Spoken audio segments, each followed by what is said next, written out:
Balikan ho natin itong issue ng revamp na isinagawa ni Pangulong Marcos Jr. na kung saan ang sinasabi niya rito ay i-reset yung kanyang administrasyon at marami raw po silang natutunan sa nakaraang resulta ng eleksyon 2025. Pero sa ngayon ho mga kababayan ay tila wala naman hong nangyaring pagbabago na malaki. Di po ba? Sa ngayon ay halos lahat din po ng mga miyembro ng gabinete ay na-retain o napanatili sa kanilang pwesto. Alam niyo ho, sa aking pagbasa, parang ang isa lang hong target ho rito yung Solicitor General na kilalang malapit sa mga Duterte. Ako ba yan? So, ang liwanag ho, parang nung umpisa di ba, nagbanggit ho ang si Pangulong Marcos Jr. na matapos daw po yung resulta ng eleksyon ay napagtanto niya ho, napag-isip-isip niya na kung saan ay naku, marami ho raw silang nagawang pagkakamali. Hindi raw po naramdaman ng taong bayan yung tunay na serbisyo na dapat ibigay ng gobyerno. Kaya ang ginawa ho niya, kasunod ho ng binanggit niya yan ay agad na nagdeklara ng revamp sa mga miyembro ng gabinete at lahat po ng mga opisyal ay pinagsumite ng courtesy resignation. Pero sa unang bugso ay agad na ni-retain yung kanyang economic team. Tapos ang mga tinanggal, itong Solicitor General, si Minardo Guevara, tapos mukhang nadamay lang ho itong DNR Secretary, si Loizaga, at si Lutilla naman sa DOE, inlipat lang ho, transfer sa DNR. At ganyan din yung sa Commission on Higher Education. Pero kasi ang linaw ho ng minamagito ng Pangulo yung serbisyo raw po ng taong bayan o para sa taong bayan na hindi po naibigay kaya natalo sila sa eleksyon. Pero yung mga dapat ho magbigay ng serbisyo, kung totoong palpak, bakit sila pinanatili sa pwesto? Talaga namang lokohan ho mga kabayan. Ito, panoorin ho natin. Kasi sa pinakahuling balita ay 21 ang mananatili sa posisyon. Ibig sabihin, yung mga departamento na kung saan dapat ho ay nagbibigay po ng tunay na serbisyo sa taong bayan. Ano-ano ho ba yan? Pagkain, kalusugan, infrastruktura, etc. Lahat ho. Nanatili sa pwesto. Kala ko ba, sabi ng Pangulo, napagtanto niya na hindi na ibigay yung tamang serbisyo sa taong bayan kaya't inaamin niya at yung tanggap niya ho yung resulta ng eleksyon na natalo sila. Mga kababayan, ito, pakinggan ho natin, panoorin nyo yung pinakahuling report mula po sa Malacanang na kung saan, nung malaman ko ho ito, parang napailing nilang ho ako Wala rin palang kwenta. Anong klaseng revamp? Alam niyo ho ba yung revamp? Sa Tagalog yung pagbalasa. Siguro kayo ho, yung mga ating mga viewers, kapag nagbalasa ka ng baraha, paano ho ba? Paisa-isa lang. Paisa. Talagang babalasahin mabuti. Di po ba? Dito parang dumukot-dukot lang ng Inala dinukot. Guevara. Loizaga sa DNR. Lutilla, dinukot, inilipat sa DNR from DOE. Wala na, tapos na.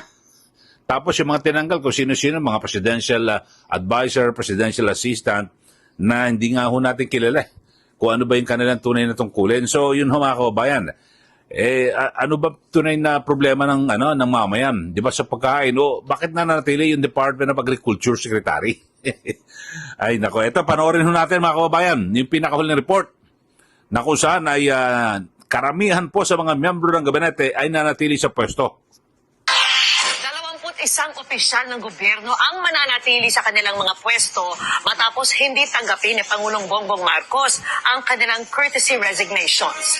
Nakatutok si Ivan Mayrina. Kasunod ng performance review matapos silang pagpasahin ng courtesy resignation sa Pangulo, ilang cabinet-level officials ang nalagas. Tinanggap ng Pangulo ang courtesy resignation sa Presidential Commission for the Urban Poor, Maynardo Sabili, Presidential Assistant for the Visayas, Terence Calatrava, Presidential Advisor on Muslim Affairs, Almarim C. Tila. Terminated naman si Menandro Espinelli, Presidential Advisor for Special Concerns. If you are asking for blood, there will still be blood. But, we are still undertaking continuing performance evaluations even of those undersecretaries or those lower than the cabinet rank functional. Okay, so biglang nabago po yung tema na ngayon. Ang binabanggit, parang magpo-focus na ho sila sa mga mababa ang pwesto, yung mga undersecretary. Pabago-bago, di ba? Yung nung umpisa, sabi po ng Pangulo ay parang gusto niyang i-reset, ayusin, baguhin, at siguro magbagong bihis ang kanyang administrasyon sa pamamagitan ng pagre-review raw po sa performance ng lahat po ng mga miyembro ng gabinete. Halos lahat naman na-retain. So ang ibig sabihin, maganda pa performance nila. Kung maganda po ang performance ng halos lahat ng miyembro ng gabinete, ba't kayo olats? Ba't kayo natalo sa eleksyon? Kasi sabi nga ho bukod do sa yung sa issue ng impeachment at yung pagpapakulong kay dating Pangulong Duterte, yung problema rin, mataas na bilihin, serbisyo lahat ho mga kababayan Di po ba? So, yun ho, nagtataka lang ho ako, no?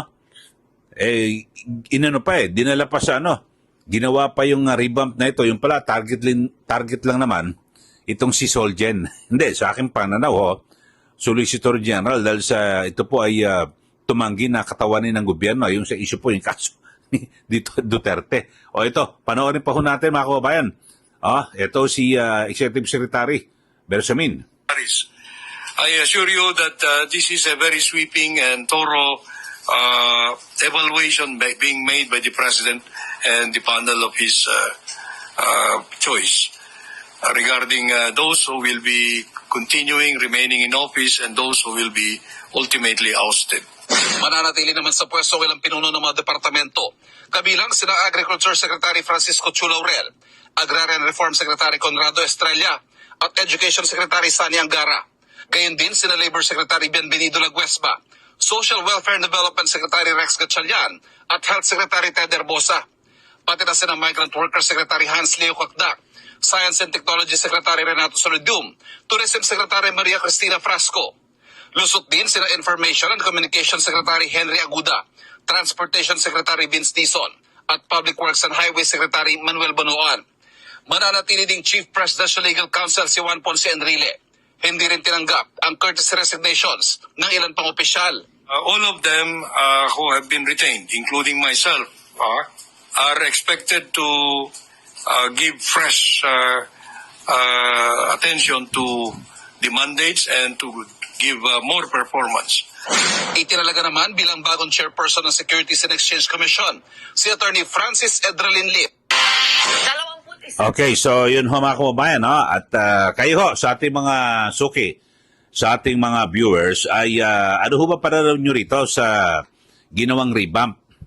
Kasi ho, ang aking pananaw ho rito, aking persepsyon at bilang komentarista rin po sa radyo, ay parang hindi naman po nakuha yung talagang pinakamotibo o intensyon na kasi ang pinagbasihan ko rito, mga kababayan, yung naging pahayag noon ni Pangulong Marcos Jr. sa kanyang podcast na kung saan ang sabi niya, marami raw po silang natutunan noong nakaraang eleksyon. At ang sabi talagang babaguhin at mag-a-adjust po sila. Pero wala naman ho nangyaring adjustment. Iilan lang ho ang tinanggal. At ang akala ko ho, ang buong akala ko, yung tatanggalin, yung mga nakapagpababa sa kanyang rating. Yun ho, nanatili ho mga kababayan So ako hindi ko maintindihan. Kayo ho ba? Sa ating mga viewers, ano ho bang masasabi nyo ho rito? Kasi may mga nasabi, naku, moro-moro lang or drama lang para makuha ang atensyon ng publiko na naku, may ginagawa talaga. Ito pong si Pangulong Marcos Jr. So, yun po. Ako, ang aking pananaw ho at komentaryo dito po sa isyong ito ay mukhang wala naman ho. Walang, kumbaga sa walang malaking isda na tinanggal Yung talaga nakapagpababa ng rating ni Pangulong Marcos Jr. At ang sinasabi, masamang serbisyo, kung sila pa rin mananatili, di tuloy-tuloy sa mga serbisyo. Mga kababayan. So, yun lang ho. Yun lang ang aking pananaw at sige, magkomentaryo ho kayo dito po sa ating issue na pinag-uusapan ngayon.